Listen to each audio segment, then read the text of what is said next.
It's more comfortable. Let's sit in the house. Уважаемые дамы и господа, впервые в истории Комсомольска-на-Амуре группа Scorpions с единственным концертом завтра в Ледовом дворце спорта. Пожалуйста, представляйтесь, называя медиаструктуру, в которой вы трудитесь, и ваше имя, и к кому обращен вопрос. 15-20 минут пресс-конференция, после чего вы можете взять автограф. Итак, первый вопрос. Ich heiße Tanja. Guten Tag, meine liebe Music-Menschen. Скажите, вы слышали что-нибудь о Комсомольске до того, как сюда приехали? Вопрос Рудольфа. Have you ever heard something about Комсомольске-на-Амуре before visiting, before this tour? No. Нет? No, the first time. Впервые слушаю в этом городе.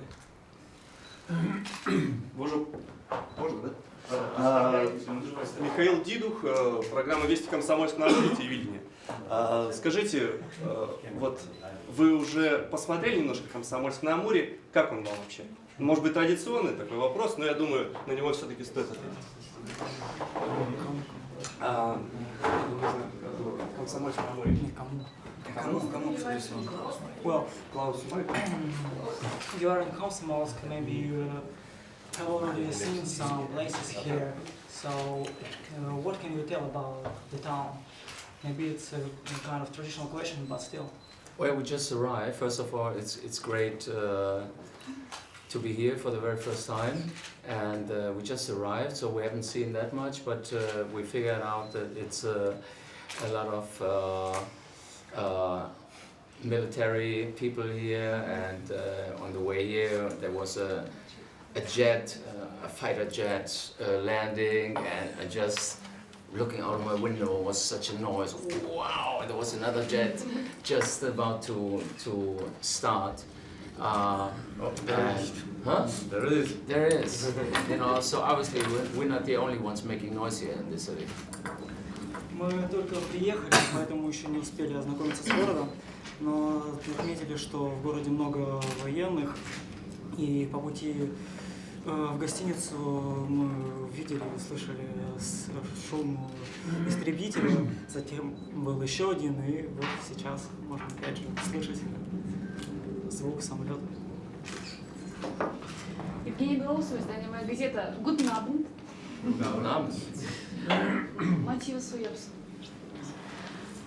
Слышали, что в других городах фанатов снабдили медиаторами и барабанными палочками. Будет ли у нас такая вот халява для фанатов? И какие-нибудь сувениры из России уже есть в активе группы?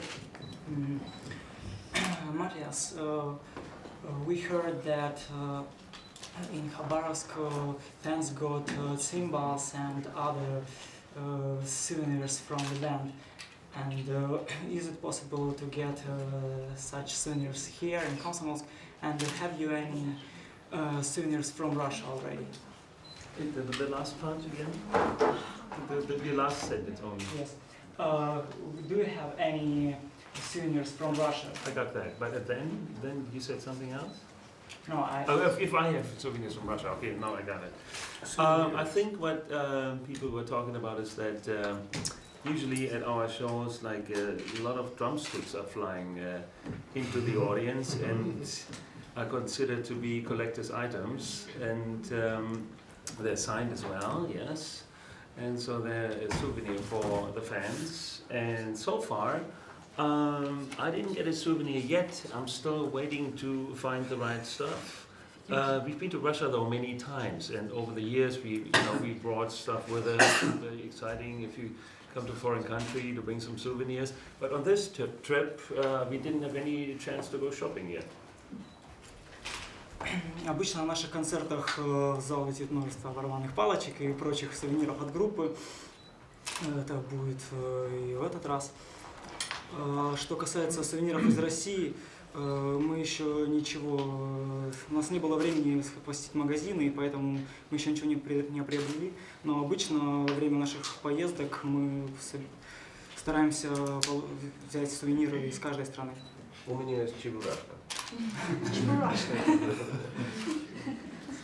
Елена Левушка, авторадио «Комсомольск».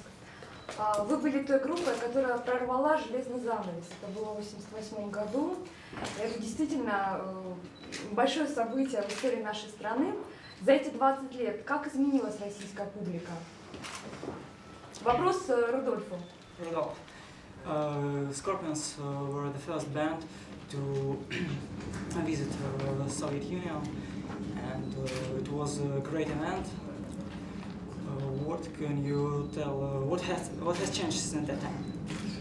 I mean, okay, when we came in '88, it was really behind the Iron Curtain. It was really an adventure for us because we were the first big rock band had the possibility to play in Leningrad, and it was great to have the chance. And we noticed already that Scorpions were famous with Still Loving You. And we had one year later the chance to play in Moscow in the Lenin Stadium, where we really had the chance to play with other American English bands in front of 100,000 people, 2 nights, every night 100,000 people.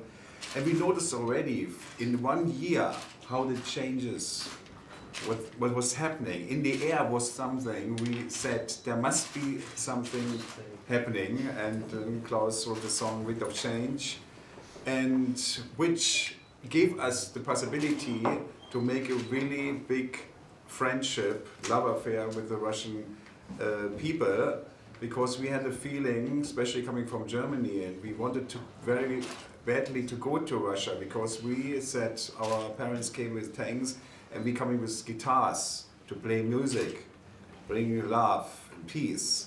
So in this case, the friendship and the love affair became over the years. We played lots of times in Moscow, in St. Petersburg, but also we did this living tour 2002, and now we are again on the living tour in 2008, and the changes are amazing because it's unbelievable. 5.5 years later, from a living tour 2002 until now, what is happening. Really unbelievable. It's really a new Russia, a new world. Everybody's excited. You can really feel that everybody is working for a new Russia. And I think that's a great thing, because also the friendship between Germany and Russia, it's great. And the whole situation, the whole vibe, it's very good. And we can see it's so much to do, and also it's so much to see. Мы впервые приехали в Россию в 1988 году. Мы были первой группой, которая прорвала железный занавес. Для нас тогда это было настоящим приключением. Мы знали, что Scorpions уже популярны в Советском Союзе, и выступить там было действительно замечательно. Спустя год мы вновь вернулись в Россию. Мы дали 2 концерта в Москве на стадионе Ленина. Мы выступали с другими американскими и английскими коллективами. И после этой поездки Клаус написал песню «Wind of Change». Мы действительно прониклись атмосферой дружбы, потому что это была уже другая Россия. Мы приехали из страны, из которой наши отцы приехали на танках, а теперь мы вернулись с гитарами, чтобы принести любовь и мир. В 2002 году мы дали тур по России, посетили Москву, Санкт-Петербург, и теперь мы вернулись в 2008 году. И за эти 5,5 лет произошли потрясающие изменения. Мы увидели новую Россию. Это невероятные перемены. Нам нравится. Андрей Кузин, глянцевый журнал «Комсомольск». Вопрос Клауса. У моего поколения, родившегося в начале 70-х годов, Scorpions очень ярко ассоциируется с первой любовью, с первым сексом. Что вдохновляло вас? Какая музыка вдохновляла вас в молодости на ваше творчество? Klaus, in my generation of 70s, your music is closely connected with the first love, with first sex. What inspired you at that time? At which time? What inspired you at that time? The 70s. The 70s. There was sex and all this never. I mean, we came out of the 60s, you know, and for us the 70s were an exciting time to start the band and to find our way out there, going to places like France, England, and I mean, it was an exciting time, you know, for a young rock band, and we were writing songs about what's going on in our lives, you know, what we saw, and breaking out of our country, playing in Germany in small places, and then supporting some big bands that came over. And I mean, it was a school of rock in those days, you know, and then we went 75 to England and 78 to Japan, and there was so much excitement out there, you know, for a young rock band, and so much material to write songs. And of course it was about the songs were about life on tour, you know, and sex and rock and roll, you know, and it was a very exciting time, way before we started writing songs that reflected like or reflected a political theme, you know, like Crossfire, which was about like growing up in the shadow of the Berlin Wall, and then later on going to political, social themes like Wind of Change. But in the early days it was sex and rock and roll, and you know, and to be on the road with the Scorpions, it was just an amazing adventure, and after all these years the dream still lives on. Scorpions появились в 60-е годы, а 70-е были для них восхитительным временем. Тогда мы были молодой командой, которая просто пыталась найти свой путь, пыталась увидеть новые страны. Мы посетили Францию, Англию. Но тогда мы были просто молодым коллективом, который писал о своем опыте, о своих переживаниях, о том, с чем приходилось сталкиваться в жизни. Большой опыт коллектив получил, выступая на разогреве у уже известных команд. Это была школа рока. В 1975 году мы посетили Англию, в 1978 Японию. Для молодого коллектива это было замечательное время. Да, тогда нашим основным правилом был секс и рок-н-ролл. Однако позже мы начали писать песни на более серьезные, на политические темы. Например, песня Crossfire, связанная с падением Берлинской стены. Wind of Change также отражает политические изменения в России. Спасибо. Телеканал СТС, программа «Своими глазами». Меня зовут Елена Бондарь. У меня вопрос ко всем членам группы. Скажите, пожалуйста, конечно, очень приятно слышать лестные и добрые слова о России. Но было ли что-то в России, что вам не понравилось или, может быть, бы вызвало недоумение? И также есть такой термин, как загадочная русская душа. Вот что вы можете сказать по этому поводу? Понятны ли вам русские люди в своих проявлениях, в своих реакциях? И если нет, то чем именно? This question is for all members. It's very pleasant to hear a lot of good words about Russia, but was there something, or is there something you don't like or just don't understand? There is such a term, arcane of Russian soul, so maybe there is something you can tell on this. Well, when we started, really coming out of the 70s, going into the 80s, and we played and we were very successful in America. And then we came for the first time to the Soviet Union in '88, and we had a very deep desire, you know, to go east. After all the success in the West, you know, we just wanted to get in touch, and we very quick, very fast, we had the impression that the Russian soul is much closer to the German mentality than we thought, you know. So we, in many ways, the mentality is very deep, you know, and it's very close to the way we feel. And to this day, this coming to Russia, and it's one of the reasons, I guess, we make this connection with the Russian fans. Of course, it's the music, but there's something that goes deeper, you know. Александр. В 70-х годах мы стали популярны в Соединенных Штатах. В 80-х, в конце 80-х мы приехали в Советский Союз. У нас было желание продвигать нашу музыку на восток после успеха на Западе. Тогда темп нашей жизни был очень быстрым, и поэтому мы считаем, что в этом русские люди очень похожи на немцев. Они чувствуют так же, как и мы. И это одна из причин нашей тесной связи с российскими фанатами.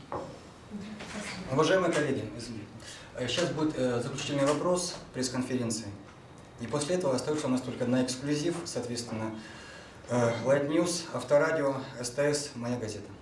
Пожалуйста, последний вопрос. Александр Коробов, телеканал «Россия», программа «Вести Комсомольске-на-Амуре». Ну, тогда вот мы так плавно гуляем от впечатлений к творчеству, и вот тогда последний вопрос о творчестве, да? Вы перевели свой хит на русский язык «Ветер перемен». Собираетесь ли еще какие-то песни, свои хиты, там, старые, новые, тоже перевести на русский язык? We've been talking about experience in Russia and about music. So the last question is about music. You have translated your song "Wind of Change" in Russian. Do you want to translate any other song again into Russian? Well, you know, because this song is so much connected with Russia, and I follow the Moscow down to Gorky Park, and so it's so much connected with this moment in history, the end of the Cold War in '89 and the early '90s, and it was Rudolf actually who said, since the inspiration came from playing '88 in Leningrad and '89 at the Moscow Music Peace Festival in Moscow, so it would be nice to make a Russian version, and so this was very special, and I think it was a strong statement from a German singer to sing in Russian. Until this day, I don't know how good the version really is. I hope it's good. But people understand, and Mikhail Gorbachev invited the Scorpions into the Kremlin in '91. I guess because in a way it was also a soundtrack to his politics of glasnost and perestroika, opening up, and